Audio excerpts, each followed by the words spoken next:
여러분, 우리가 예수 믿는 사람들입니다. 여러분, 우리가 예수를 믿는다, 예수를 구주로 고백하는 사람들입니다. 여러분, 맞습니까? 예, 동의하십니까? 아멘. 그 옛날 예루살렘 골고다 언덕에서 십자가 처형으로 죽으셨던 예수, 그리고 사흘 만에 부활하신 예수님을 우리는 믿습니다.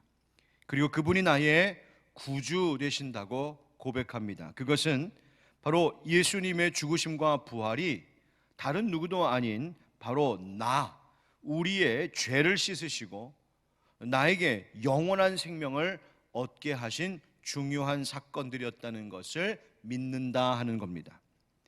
자, 그럼 묻고 싶습니다. 여러분, 그렇다면 저와 여러분은 왜 예수님을 구주로 믿고 고백하고 계십니까? 예수님을 구주로 고백하고 있는 여러분 근거는 무엇이고 그것이 우리의 삶에 어떤 변화와 영향력을 주고 있을까요? 오늘도 우리가 찬송가 543장 10월 한 달 내내 이 찬송을 새벽마다 부르고 있습니다. 세월 지나갈수록 의지할 것뿐일세 무슨 일을 당해도 예수 의지합니다. 여러분, 왜 하필이면 세상의 많은 대상들 중에 예수라고 하는 분을 의지하며 살겠노라 새벽마다 소리 높여 노래하고 계십니까? 이미 그리스도인, 이미 기독교인이 된 우리들에게는 이 가장 근본적인 질문, 가장 처음으로 다시 돌아가는 이 중요한 질문을 이 새벽에 한번 잠시 생각해 보려고 합니다. 과연 예수님이 누구시길래 우리는 그분을 구주로 고백하는가? 지금도 세상에는 예수님을 구주로 믿지 않는 수많은 사람들이 있는데 왜 나는 다른 사람들과 달리 인생의 그 다양한 무수히 많은 인생의 길 중에 나는 왜 한 번뿐인 이 인생을 예수를 구주로 믿고 살아가는 인생의 길을 택하며 걸어가고 있을까? 누군가 당신에게 왜 당신은 또 무슨 근거로 예수가 당신의 구원자라고 도대체 믿는 겁니까? 라고 묻는다면 여러분, 오늘 이 새벽에 무엇이라고 그분에게 대답하시겠습니까? 다른 사람들이 내게 물어오지 않아도 우리는 이 질문에 스스로도 대답할 수 있어야 합니다. 예수님은 누구신가? 왜 나는 예수님을 구주로 믿는가? 왜 그렇습니까? 여러분, 세상이, 인생이, 이 현실 자체가 나에게 물어올 때가 종종 있기 때문이에요. 뭐라고 물어옵니까? 네가 예수님을 믿는다고? 도대체 네가 눈으로 한 번도 본 적 없는 그 옛날 옛적의 사람을 네가 어떻게 믿는다는 거냐? 인생이 이렇게 힘든데 너는 왜 하필 예수를 믿는다는 거냐? 그렇게 어려움을 많이 당하고 억울한 일 당하고 손해도 보면서 너는 왜 예수 믿는 거 포기 못하고 사느냐? 이 세상에 훌륭한 사람들이 얼마나 많은데 왜 너는 너의 자녀들에게 예수 닮으라고 가르치고 있는 거냐? 심지어 여러분, 우리가 어떤 일까지 각오하며 삽니까? 너는 왜 예수를 위하여서 너의 그 소중한 목숨까지 바치려고 하느냐? 그만큼 그가 가치가 있는 거냐? 라고 세상은, 현실은, 인생의 어려움들은 우리에게 물어올 때가 있습니다. 너 왜 예수 믿는 건데? 여러분, 이 물음들 앞에 뭐라고 대답하시겠습니까? 이 물음들 앞에 대답할 것이 준비되어 있어야 우리는 인생의 어떤 시련 속에서도 흔들리지 않는 믿음을 가질 수가 있습니다. 오늘 본문에서 사도 베드로는 우리 신앙의 기초와 같은 것들에 대하여 그래서 오늘 설교하고 있습니다. 당시 제자들 중에 대표와도 같은 역할을 담당하고 있었던 이 베드로가 오순절 성령께서 임하신 이 일에 대하여 유대인들과 예루살렘 사람들이 술에 취했구나 조롱하며 오해하자 그들에게 이것이 어떤 연유로 이렇게 되었는지를 설교하고 있는 말씀입니다.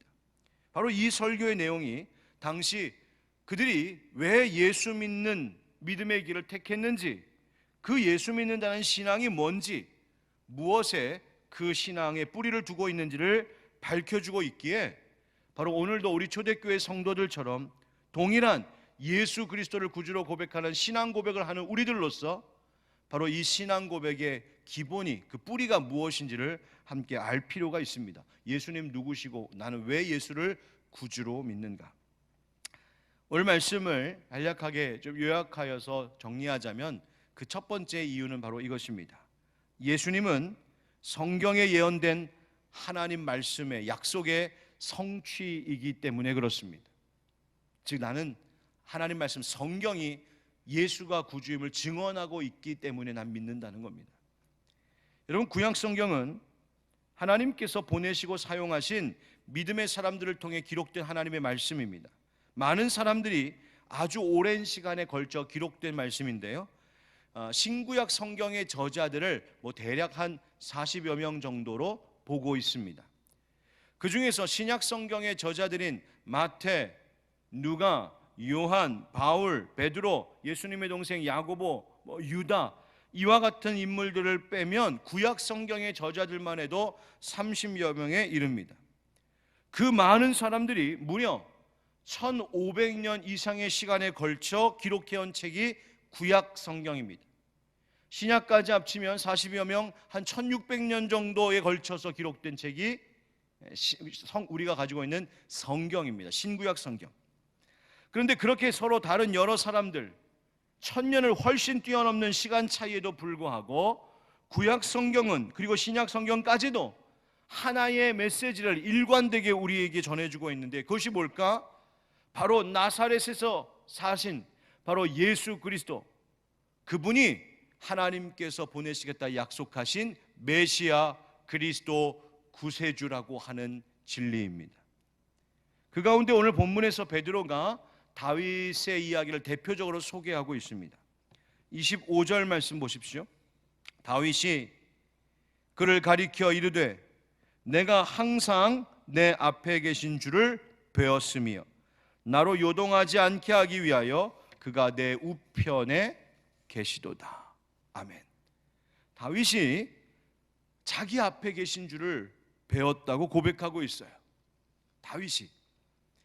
그리고 베드로가 말하기를 다윗은 선지자이기도 하여서 죽음을 당하지 않으신 그 메시아 그리스도를 이미 다윗은 그때 보았고 그의 부활하심을 믿었다 말하였다라고 우리에게 증언하고 있습니다. 다윗을 비롯한 하나님께서 세우신 많은 예언자들, 선지자들이 일관되게 전해주고 있는 메시지, 하나님께서 우리에게 메시아 그리스도를 보내실 것인데 바로 그 모든 이야기가 나사렛 예수님을 통하여서 성취되었고, 그 예수님이 바로 예수 그리스도가 하나님께서 보내신 메시아임이 사실로 확인되었음을 성경이 증언하고 있기 때문입니다. 신약시대에도 그렇습니다. 22절 말씀에 보니까 이스라엘 사람들아 이 말을 들으라. 너희도 아는 바와 같이 하나님께서 나사렛 예수로 큰 권능과 기사와 표적을 너희 가운데서 베푸사 너희 앞에서 그를 증언하셨느니라. 아멘. 하나님께서 예수를 우리 앞에 뭐 하셨다고 했습니까? 마지막에 증언하셨느니라. 증언하셨느니라. 여러분, 이처럼 구약의 말씀이 예수 그리스도를 통해 성취되었고 예수님을 통하여 성취됨이 신약 성경을 통하여서 우리에게 증언되었던 바로 이 성경의 이야기가 우리로 하여금 예수가 그리스도이시구나, 예수가 하나님께서 모든 인류를 위하여 보내신 구원자 메시아이시구나를 확인시켜주고 있기에 우리는 예수님을 나의 구주로 고백한다, 바로 이 말입니다. 첫 번째 이유, 바로 예수님이 그리스도이심을 성경이 증언하고 있기 때문에. 두 번째 이유가 있습니다. 그것은 예수님은 죽음도 이기신 분이시기 때문입니다. 여러분, 인류 모든 역사 가운데 인간에게 가장 큰 심각한 문제가 뭘까? 해결할 수 없었던 문제가 뭘까? 바로 그것이 죽음의 문제 아닙니까?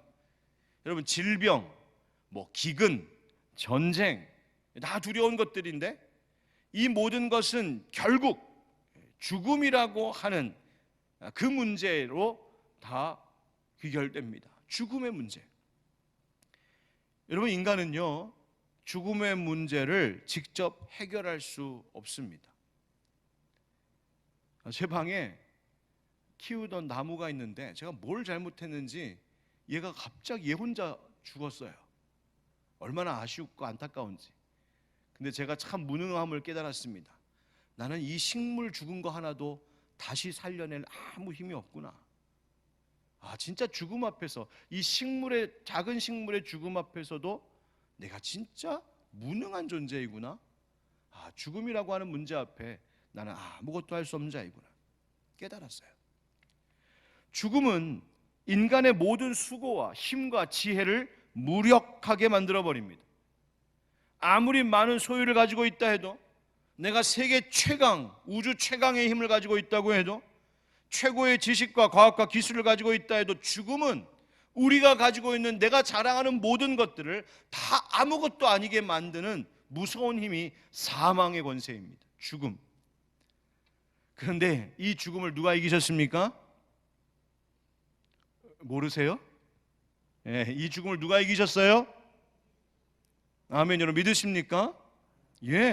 나사렛 예수 그리스도께서 이기셨어요. 바로 그것이 우리가 그분을 예수 그리스도 메시아라고 고백하고 있는 이유입니다. 23절 24절 한번 같이 읽겠습니다. 23절 24절 시작. 그가 하나님께서 정하신 뜻과 미리 아신 대로 내준 바 되었거늘 너희가 법 없는 자들의 손을 빌려 못 박아 죽였으나 하나님께서 그를 사망의 고통에서 풀어 살리셨으니 이는 그가 사망에 매여 있을 수 없었습니다. 아멘. 아멘. 죽음을 이기신 예수님, 그렇다면 여러분, 그분 앞에 다른 어떤 문제들이 힘을 쓸 수 있겠습니까? 죽음을 이기신 예수님 앞에 다른 문제들은 말 그대로 문제거리가 되지 않습니다. 죽음을 이기신 예수님 앞에 다른 모든 것들이 굴복하지 않을 수가 없습니다. 죽음을 이기신 분이 무엇이 두렵고 무엇이 어려우시겠습니까?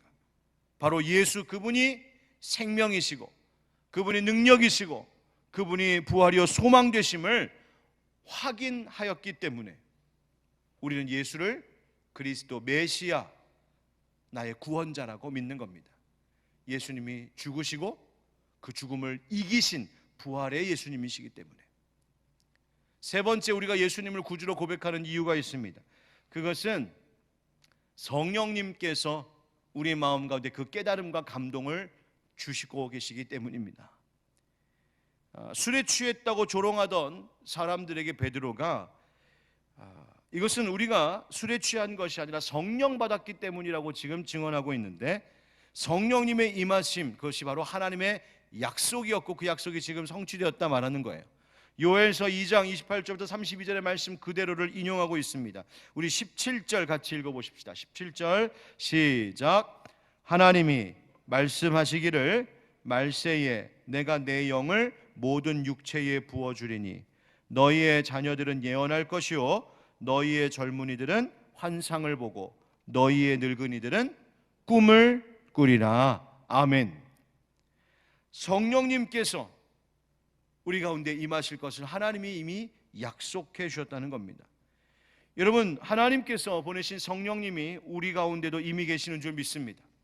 믿지 않는 자들은 그것을 느낄 수 없고 알 수 없지만 믿는 자들에게는 우리 속에 이미 내주하고 계셔서 지금도 말씀하고 계시고 저로 하여금 말씀을 전하게 하시고 듣는 여러분들로 깨우쳐 알게 하여 주시고 우리가 홀로 있을 때에도 우리가 인생의 길을 걸어가고 있을 때 순간순간마다 우리 마음 가운데에서 감동을 주고 계시는 그 진리의 영이신 성령님이 우리 가운데 있음을 우리가 느끼고 알고 있는 겁니다.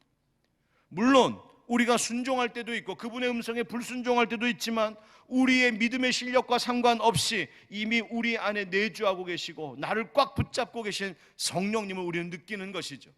바로 그분이 우리로 예수가 하나님이심, 하나님의 아들이심을, 예수가 하나님이 보내신 메시아 그리스도이심을 우리로 하여금 알게 하시고 우리가 입술로 고백하게 하셨다는 거예요.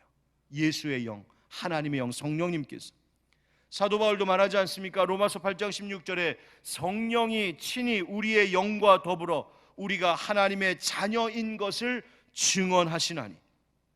여러분, 성령님께서 우리 안에 예수 그리스도가 하나님의 아들이시라는 것을 증언하게 가르쳐 주실 뿐만 아니라 그 예수를 믿는 우리들이 하나님의 자녀 되었음을 깨달아 알게 하시는 분, 바로 성령님이시라는 거예요. 그래서 베드로는 뭐라고 말합니까? 우리 유명한 말씀이죠. 오늘 말씀 21절 같이 읽겠습니다. 21절 시작. 누구든지 주의 이름을 부르는 자는 구원을 받으리라 하였느니라. 아멘. 36절 우리 끝절도 함께 읽겠습니다. 시작. 그런즉 이스라엘 온 집은 확실히 알지니 너희가 십자가에 못 박은 이 예수를 하나님이 주와 그리스도가 되게 하셨느니라 하니라. 아멘. 하나님이 증언해 주셨어요. 하나님이 확인시켜 주셨어요. 바로 십자가에서 죽으시고 부활하신 예수가 내가 보낸 메시아 그리스도, 너의 구주 된다라고 확인시켜 주셨어요. 여러분, 오늘 이 세 가지, 나는 왜 예수님을 믿을까? 나는 왜 예수를 구주로 고백하는가라고 하는 질문에 우리는 세 가지의 답을 우리 마음속에 다시 한번 되새겨 보았습니다. 그 첫째는 성경이 그렇게 증언하고 있기 때문에, 두 번째는 그 예수가 죽음을 이기신 부활의 주님이심을 우리가 알기 때문에, 세 번째, 바로 우리 안에 계신 성령께서 내 안에서 증언하고 계시기 때문에, 확인시켜주고 계시기 때문에. 자, 그렇다면 오늘 말씀의 결론입니다. 왜 이 믿음의 고백을 우리가 새롭게 해야 하겠습니까? 여러분, 우리가 사는 동안에 예수 외에 다른 것들에 우리의 시선이 갈 때가 있습니다. 예수님보다 더 사랑하는 대상인 것, 사랑할 만한 대상인 것처럼 우리의 마음을 유혹하는 것들이 있습니다. 어려움 당할 때, 힘든 일 당할 때, 세상에서 그 어디서도 나는 즐거움을 찾지 못한다, 내 삶이 고단하고 피곤하고 지쳐 있을 때, 그때 자꾸만 다른 것들이 우리를 유혹합니다. 너의 진짜 구주는 예수가 아니다, 너의 진짜 구주는 이것이라고. 그러면서 세상에 들고 나오는 예수님을 대체하려고 하는 가짜 구주, 우리에게 물질로, 세상 쾌락으로, 세상 영광과 명예로, 사람의 힘으로 우리 안에 있는 예수라고 하는 그 구주의 자리를 대신하려고 우리를 유혹합니다. 그때마다 우리가 이 고백을 해야 된다는 말입니다. 하나님의 말씀, 성경이 예수가 구주임을 나에게 확인시켜주고 있다. 세상 아무리 어려운 문제가 있어도 죽음마저 이기신 예수가 바로 나의 주, 나의 그리스도이심을 하나님이 확인시켜 주셨다. 내 눈에 아무 증거 보이지 않아도 성령님이 내 안에서 예수가 너의 유일한 구주 되심을 내게 증언하고 있다. 여러분, 바로 이것이 삶의 시련을, 믿음의 시험들을 이겨나갈 수 있는 신앙 고백이 될 줄 믿습니다. 따라서 어려운 일이 있을 때마다 어떻게 해야 되겠습니까?